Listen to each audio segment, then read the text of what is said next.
Jahazi TV.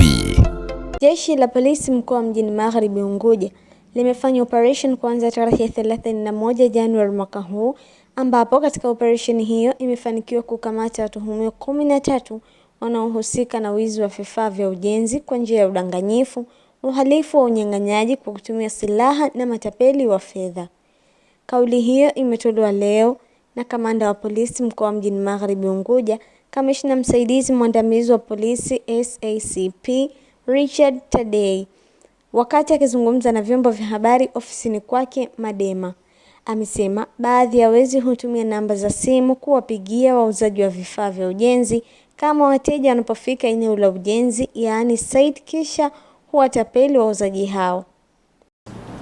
Kwa muda mrefu sasa na miji mingi kumekuwa na shida kubwa sana, kwa sababu watu wanataka wapate mambo kwa hiyo kuna vikundi vya watu vinajitengeneza kwa kuvizia kuangalia watu wanataka nini. Kwa hiyo kuna kikundi ambacho kiko hapa mjini, wanafanya utapeli kupitia kwenye maduka makubwa ya wanauza vifaa vya jumla, vifaa vya ujenzi, mafuta haya ya kupikia, kwa kutumia mitandao ya simu. Hiki kikundi mpaka sasa tumebaini watu 6 kwenye kundi hilo. Hili kundi wanapita kwenye maduka, wanasema tunataka labda kwa kiwango kikubwa sementi mifuko 200, wanapewa mifuko kadhaa. Wakishapewa hizo sementi wasema pesa utachukua mahali fulani. Kwa hiyo unakuta wafanyabiashara wetu wengi sana hapa wametapeliwa.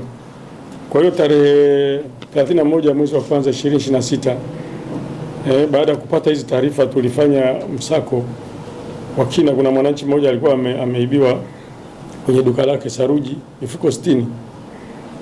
Kwa hiyo tukabidi tufanye ufuatiliaji wa kina sana ili tujue ile kundi liko wapi.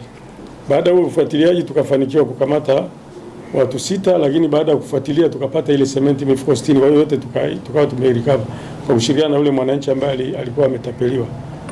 Kwa hiyo kundi hili lipo, tumewashikilia, wako pale kituo cha polisi Bububu, ili wananchi wajue tu kwa kweli hao. Nataka niwataje majina yao. Ili kundi hili yuko anaitwa Ali Maulid Ali, ana miaka 29, ni Mshirazi wa Manyanya. Mwingine Salum Omari Abeli, miaka 37, Makonde wa Manyanya. Abdalla Kombo Hamisi ana miaka 28, naye ni Mshirazi wa Mwakaje. Mwingine Mudhiri Saidi Hamisi, miaka 22, naye anakaa Mwanyanya huko. Mwingine ni Hamadi Idi, yeye ana miaka 35, Mshirazi wa Bububu. Na yuko Suleiman Idi Musini, ana miaka 35, yeye ni mkazi wa Kama. Hawa ili kundi hili ni kundi kubwa, limeleta madhara makubwa. Mpaka sasa wameshatambuliwa kwenye kesi 4 ambazo wametapeli wafanyabiashara na kuiba mali nyingi tu. Kwa hiyo nataka tu wito wangu hapa kwa wananchi wajue kwamba kuna hawa matapeli. Kwa mtu anapokuja kununua kitu dukani kwako, hakikisha kwamba analipa pale pale. Kwambia utakuja baadaye iwe vile, kataa. Na hawa ni wajulishe tu kwamba hapa mjini Magharibi hatutakubali makundi kama haya yaendelee kuwepo. Kwa wazazi kwamba usikubali mtoto wako akaenda kwenye kikundi, anasema tuna kikundi chetu, tuna maskani yetu, tunaenda. Hii ni hatari sana. Juzi mmeona kundi moja hapa hapo Nyerere na Jang'ombe, yale makundi ya kihalifu wanapambana wao kwa wao.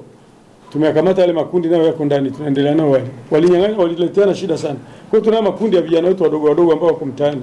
Kwa hiyo niwaambie wananchi tu kwamba tuko makini, tuko imara. Jeshi la polisi kwa kushirikiana na vyombo vingine vya ulinzi na usalama, na sasa hivi kupitia kamati ya ulinzi na usalama tunataka tujimarishe zaidi na zaidi, kwa sababu askari wengi wanakuwa mitaani, lakini na vile vikundi vya ulinzi shirikisho vya wananchi, vile vikundi vya ulinzi kwenye shehia tunaviimarisha, tuhakikisha kwamba hali ina. Katika kuzuia na kupambana na ajali hizo, Kamanda Mchovu amesema jeshi la polisi kupitia kikosi cha usalama barabarani limeanzisha doria za barabara kuu, highway patrol, ili kuhakikisha kila dereva anatii sheria na hatua kali za kisheria zitachukuliwa dhidi ya dereva atakayeenda kinyume na sheria hizo.